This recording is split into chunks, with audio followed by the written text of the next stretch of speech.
Assalamualaikum warahmatullahi wabarakatuh. Apa kabar anak-anak? Bapak harap kalian dalam keadaan baik-baik saja. Bertemu lagi dengan Bapak dalam mata pelajaran mesin listrik pembangkit. Nah, di sini kita akan mempelajari di mata pelajaran mesin listrik pembangkit ini, yaitu bagaimana cara mengoperasikan mesin listrik pembangkit.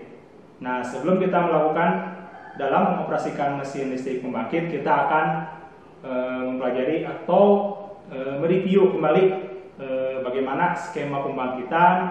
Kemudian setelah itu selesai, kita bisa langsung masuk ke bagaimana cara kerja mesin listrik pembangkit, baik itu dimulai dari turbin, selanjutnya generator, dan perlengkapan lainnya pada pengoperasian mesin listrik pembangkit. Nah, mari kita lihat. Nah, di sini ada diagram pembangkit atau skema pembangkit listrik tenaga air. Nah, kita mengambil sampel PLTA. Nah, sebenarnya masih banyak lagi kayak seperti PLTG, PLTU, dan pembangkit listrik lainnya. Mari kita lihat dari gambar ini. Yang pertama, air ditampung terlebih dahulu di waduk. Ya, di sini waduk itu di poin 1 sebagai tempat penampung air sungai. Nah, selanjutnya ketika air sudah ditampung dan mencapai titik optimum yang dibutuhkan, kemudian pintu air utama atau main gate dibuka secara perlahan sehingga air dapat masuk ke reservoir air. Nah, sebelum masuk ke turbin, di sana ada katup utama buka tutup.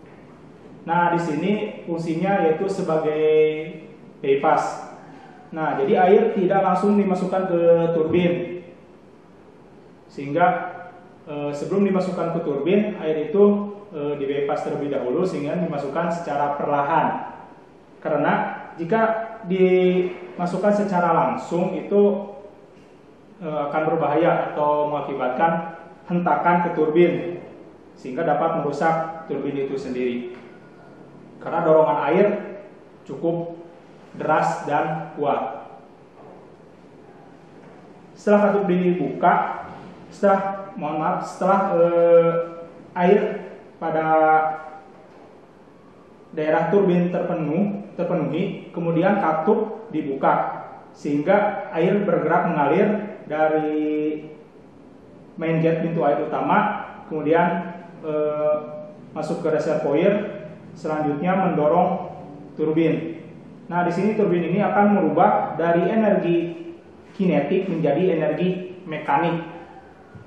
Nah, jadi air yang mengalir dari reservoir ini akan menabrak turbin sehingga turbin berputar. Kemudian setelah itu dibuang.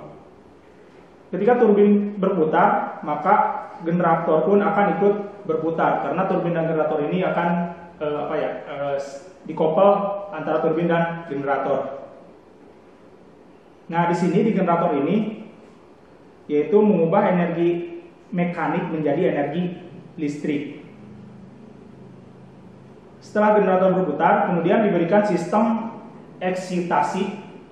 Nah, maka pada RPM tertentu, misalnya untuk 2 kutub di setting RPM-nya menjadi 3000 RPM dengan sistem eksitasi diberikan sumber arus DC sekian, maka akan menghasilkan energi listrik. Nah, energi listrik ini kemudian disalurkan yang pertama melalui trafo dulu untuk di step up, sehingga setelah itu setelah di step up, misalnya kita ambil contoh di 150 kP, kemudian disalurkan ke switchyard dan disalurkan lagi ke gardu induk misalnya melalui kabel transmisi. Nah, cukup sekian skema. Selanjutnya kita akan mereview kembali. Masih ingat apa yang sudah kalian pelajari dari semester sebelum-sebelumnya? Nah, di sini kita akan melihat kembali karena kita jurusan listrik. Yang pertama itu GGL. Nah, gaya gerak itu gerak listrik. Pada eksperimen yang dilaksanakan Michael Faraday, saat kutub unsur utara magnet digerakkan mendekati kumparan. Jadi maksudnya itu ketika ada unsur magnet, baik itu kutub utara atau kutub selatan, kemudian didekati ke kumparan, maka ketika menggunakan suatu alat yaitu galvanometer, nah disitu akan bergerak entah itu ke kanan atau ke kiri sesuai kutub yang didekatkan. Nah, seperti itu. Sebaliknya, andai magnet diam di dalam kumparan. Jadi ketika magnet diam di dalam kumparan itu, nah di situ tidak akan terjadi pembiasan pada galvanometer. Jadi harus digerakkan.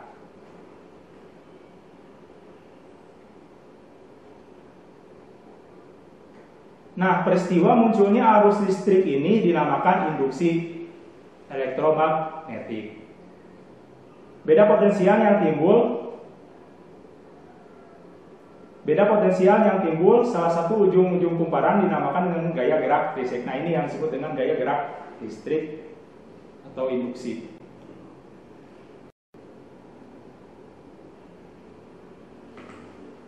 Nah, selanjutnya kita akan mereview kembali atau membahas tentang sistem eksitasi. Sistem eksitasi itu apa?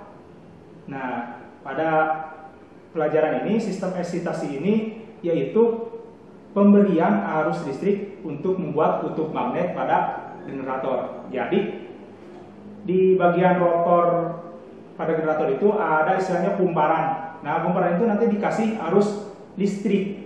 Arus listriknya ya tentu arus listrik DC, sehingga akan menghasilkan magnet pada kumparan tersebut. Nah, dengan mengatur besar kecilnya arus listrik dapat mengatur besar tegangan output generator. Jadi itu bergantung kebutuhan kita akan membutuhkan nilai output berapa, maka kita akan menginputkan besar kecilnya arus listrik sesuai kebutuhan itu. Nah, di sini ada rangkaian diagram secara sederhana. Nah, di sini rangkaian diagram ini yang akan kita praktekkan. Peralatan yang dibutuhkan untuk sistem eksitasi generator yaitu yang pertama ada PR atau voltage regulator. Selanjutnya menggunakan dioda bridge untuk melakukan penyarahan, dan terakhir itu masuk langsung ke sistem eksitasi generator. Nah, untuk di pembangkit sendiri udah lebih canggih lagi lah, udah menggunakan APR, automatic voltage regulator. Karena kita di sini hanya istilahnya simulasi pembelajaran, jadi kita harus tahu bagaimana sistem eksitasi secara manualnya. Terus selanjutnya frekuensi. Nah, di sini frekuensi ada hubungannya dengan energi mekanik atau putaran pada generator. Jadi semakin besar energi mekanik atau putaran pada generator, maka frekuensinya juga semakin besar. Jadi secara kesimpulan, besarnya frekuensi ini berbanding lurus dengan seberapa cepat putaran rotor generator. Nah, selanjutnya kita akan bagaimana sih cara mengoperasikan mesin listrik pembangkit. Nah, kita akan melakukan simulasi praktek bagaimana yang pertama cara menghidupkan motor. Motor di sini yaitu sebagai turbin generator. Jadi kita turbinnya menggunakan motor ya. Nah, karena di sini jauh dari sumber energi alam gitu kan, misalnya air atau angin juga nggak besar. Jadi kita menggunakan motor sebagai simulasinya agar RPM-nya bisa stabil. Terus selanjutnya yaitu menghidupkan PR atau menggunakan PR sebagai sistem eksitasi. Nanti kita akan dipelajari bagaimana cara menggunakan PR. Nah, untuk sistem eksitasi pada generator. Selanjutnya yaitu kita akan melakukan monitoringnya. Nah, seperti apa output monitoring dari output generator tersebut.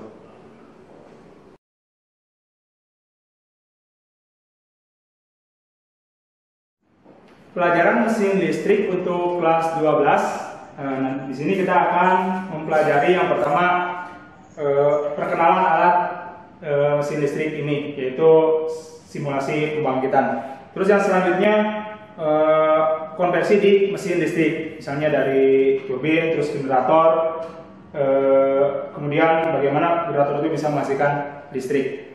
Nah, terus selanjutnya kita akan melakukan pemasangan. Nah, di sini kita tidak melakukan pemasangan atau penyambungan kabel secara penuh. Nah, di sini kita hanya fokus untuk pelajaran hari ini, yaitu yang pertama pemasangan untuk sistem eksitasi.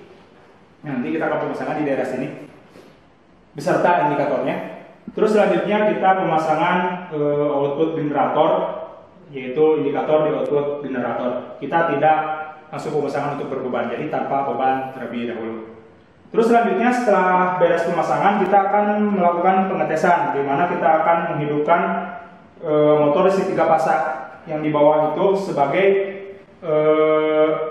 turbin generator. Nah, nanti kita akan menghidupkan mesin listrik 3 pasang, kemudian generator nanti akan berputar.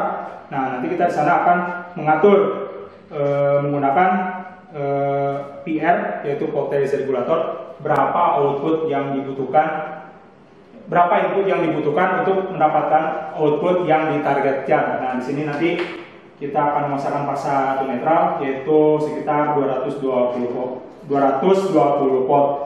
Tentu frekuensinya juga ditarget sekitar 50 Hz. Untuk sistem eksitasi pada simulasi pembangkitan ini, yang pertama kita akan mengambil sumber listrik dari luar. Nah, di sini akan ada beberapa pin yang akan dicolokkan oleh kabel ini. Nah, mohon maaf sebelumnya juga Bapak di sini masih belum memberikan nama-nama yang jelas ini apa, ini apa, ini apa. Nah, di sini tentu Bapak akan jelaskan lebih terperinci ini pin apa saja. Nah, yang pertama ini pin yang atas ini sebagai input masuk ke PR. Nah, di sini kita bisa memasukkan energi listrik ke sini. Kemudian di sini output dari PR. Nah, di sini outputnya nanti kita akan bisa mengatur output tegangan dan arus yang keluar atau tegangan yang keluar yang dibutuhkan. Terus di sini masuk ke input dioda bridge. Nah, kita di sini menggunakan dioda bridge ini untuk penyarahan dari AC to DC. Nah, di sini output dioda bridge, nanti dari sini AC udah melewati dioda bridge, nanti outputnya akan menjadi DC. Nah, ini bagian positif dan ini bagian negatif. Terus nanti kita akan memasukkan atau menginputkan energi listrik dari DC ini ke bagian rotor di generator. Nah, ini sebagai sistem eksitasinya yang ada di generator. Nah, selanjutnya kita akan memasang untuk rangkaian eksitasi ini. Yang pertama kita menggunakan kabel ini maksudnya mengambil energi listrik dari luar. Nah, di sini kita cukup colokan saja. Nah, seperti ini.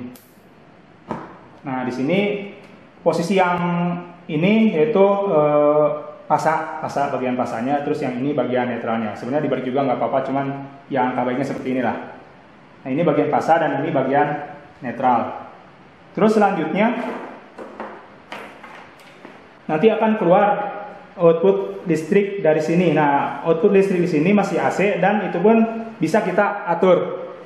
Nah, kita atur berapa tegangan yang dibutuhkan untuk menghasilkan nanti output di generator sekitar 220 volt. Nah, ini output dari PR. Kemudian masuk ke dioda bridge ini input. Begitupun yang satunya. Nah, di sini masih AC. Nanti setelah masuk ke dioda bridge, nanti outputnya akan berubah menjadi DC. Nah, di sini bagian positifnya dan di sini bagian negatifnya.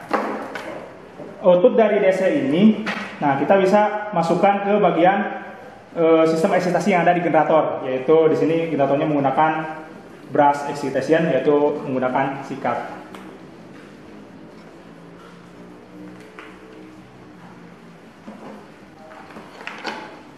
Nah, satu lagi untuk negatifnya, kurang lebih seperti ini. Nah, ini baru pemasangan eksitasi tanpa memasang indikator berapa output yang dikeluarkan. Nah, selanjutnya bagaimana Pak cara memasang indikator ini? Nah, yang pertama untuk memasang tegangan.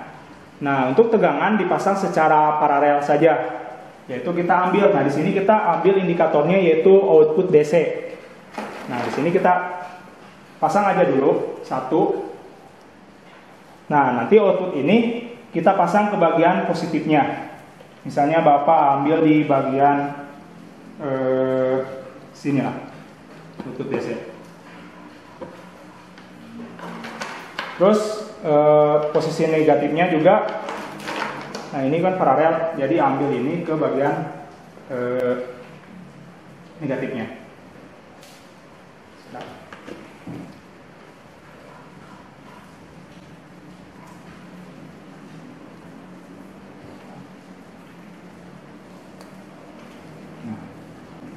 Nah, ini ke bagian negatifnya. Terus selanjutnya kita akan melakukan pemasangan ampere meter. Nah, untuk tegangan tinggi sebenarnya ampere meter itu menggunakan alat yang namanya CT. Nah, di situ. Cuma di sini kita di simulasi pembangkitan ini masih menggunakan arus listrik yang relatif kecil, jadi bisa menggunakan CT. Bisa menggunakan ampere meter ini. Nah, selanjutnya kita akan memasang ampere meter. Ampere meter ini dipasang secara seri. Nah, jadi sebelum masuk ke sistem eksitasi generator, kita harus melewati dulu ampere meter. Nah, jadi nanti kabel yang sebelum masuk ke eksitasi ini, yang bawah ini, nah kita melewati dulu ampere meter. Jadi dicabut dulu. Nah, kita masuk dulu ke ampere meter.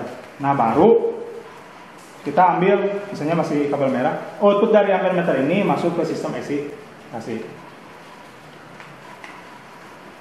Nah, kurang lebih seperti ini pemasangan atau penyambungan kabel pada sistem eksitasi, di mana kita menggunakan sistem AC dari sumber listrik dari luar. Kemudian kita lakukan pengaturan menggunakan PR atau voltage regulator. Setelah itu nanti masuk ke dioda bridge, di mana penyarahan dari sistem AC ke DC untuk listriknya. Kemudian nanti DC itu akan masuk ke supply ke bagian rotor generator untuk menghasilkan medan magnet di bagian rotor, sehingga nanti akan menginduksi ke bagian stator generator, nanti akan terjadinya GGL listrik. Selanjutnya kita akan memasang indikator di bagian output generator. Nah, di sini kita hanya ada pemasangan sekitar 3 indikator. Nah, di sini ada pin-pin di mana yang sudah dipasang kabel ke bawah itu masuk ke bagian generator, di mana ini ada, kita bisa menyebut ini sebagai pasa R, pasa S, pasa T. Kita asumsikan saja itu, dan ini bagian netral di generator. Nah, selanjutnya kita akan langsung pemasangan. Nah, di sini ada indikator tegangan. Nah, indikator tegangan ini kita akan pasang atau mengecek hubungan antara pasa ke pasa, atau kita akan targetnya di sini mencapai 380 volt. Nah, nanti kita cek. Nah, berarti cara pemasangannya kita cukup pasang di sini satu. Nah, di sini kita silakan bebas mau mengambil pasa yang mana dulu. Misalnya Bapak akan mengambil pasa bagian R1, terus pengecekan selanjutnya ke pasa bagian T misalnya. Nah, sini. Nah, ini pengecekan tegangan line to line. Nah, untuk selanjutnya kita akan memasang ampere meter. Nah, di sini ampere meter ya karena kita menggunakan istilahnya ya daya yang relatif kecil, terus arus yang mengalir juga tidak besar, kita masih bisa menggunakan ampere meter ini dalam menggunakan rangkaian seri. Nah, di sini sebenarnya ampere meter kita pasang, misalnya ampere meter akan mengambil dari pasa S, kemudian masuk ke bagian ampere meter ini, input. Terus outputnya ya kita pasang di sini output.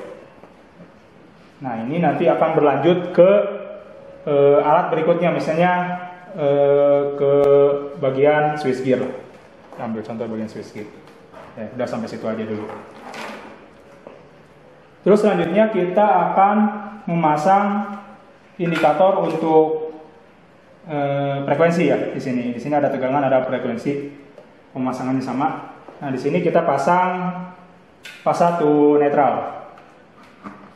Nah, ini pasa, kita ambil contoh atau ambil misalnya pasa T atau yang ketiga.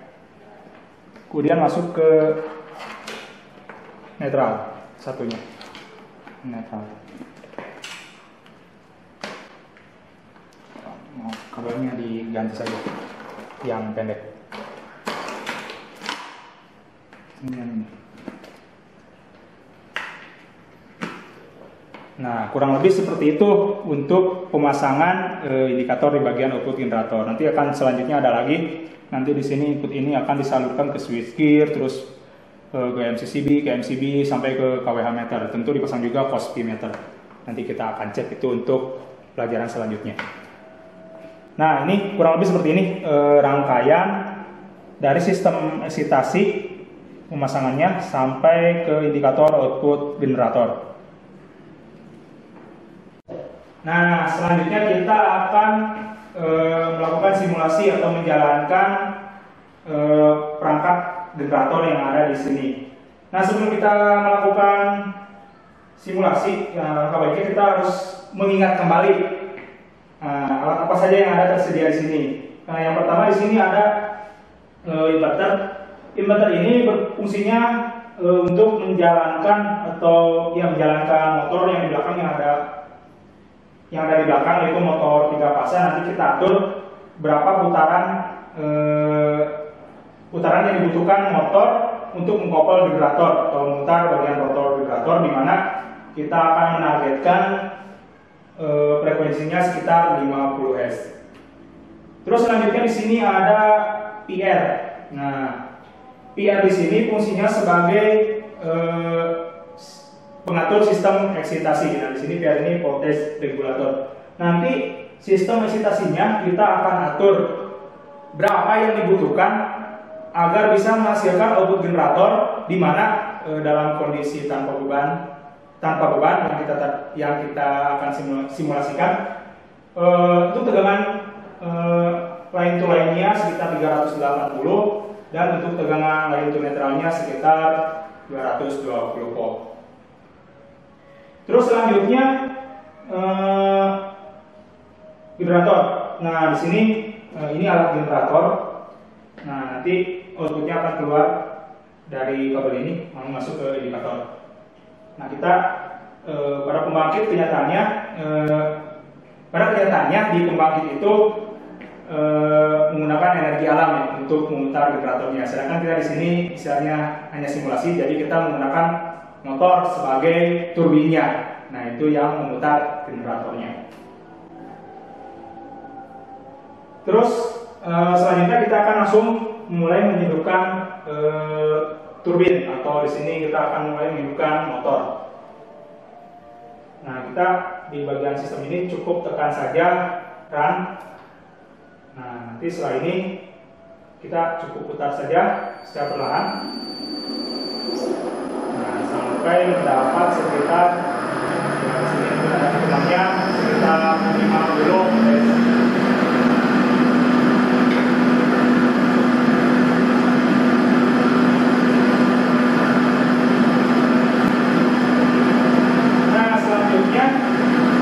Kita akan mengecek berapa putaran yang didapat di generator. Nah, kita akan mengecek menggunakan alat ini. Ini namanya tachometer. Nah, di sini kita akan menggunakan RPM kontak.